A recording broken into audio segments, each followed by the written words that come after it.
In today's video, I'm going to teach you how to connect Shopee to ChatGPT. By the end, you'll know exactly where to click, what to look for, and how to finish the connection smoothly without any guesswork. First, open ChatGPT and look to the bottom left corner of your screen.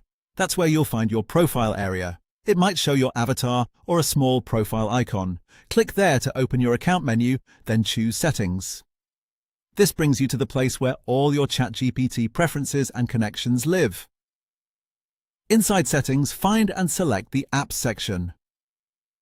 This is the hub for managing any third-party tools or services you want to connect with ChatGPT. Think of it as your app manager, where you can add new tools or review ones you've already enabled. From the Apps page, click Explore Apps or Add More.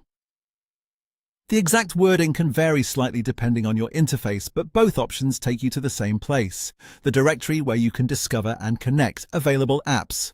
Once you're in the directory, look for the search field at the top. In the search field, type Shopee.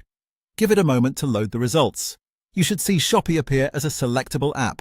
If there are multiple similarly named results, look for the official Shopee listing and its recognizable branding so you know you're choosing the correct one. When you've found Shopee, click Connect.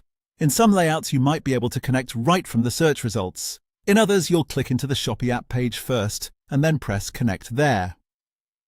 Either way, you're initiating the link between your ChatGPT account and the Shopee app. At this point, simply follow any on-screen instructions. These prompts, if they appear, guide you through confirming the connection and granting any necessary permissions so the app can work properly with ChatGPT. The steps here can vary slightly based on your region and the current Shopee integration, so just read each prompt and continue as directed.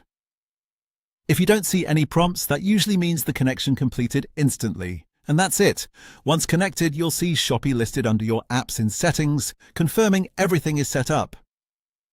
You've now completed the process exactly as intended. Profile, Settings, Apps, Explore, or Add More. Search Shopee, connect, and follow any prompts. If the labels look a little different on your screen, that's normal. Interfaces can update over time. Just look for the closest match to the options we covered. A stable internet connection and a moment of patience while pages load can also help ensure the process feels seamless. You're all set.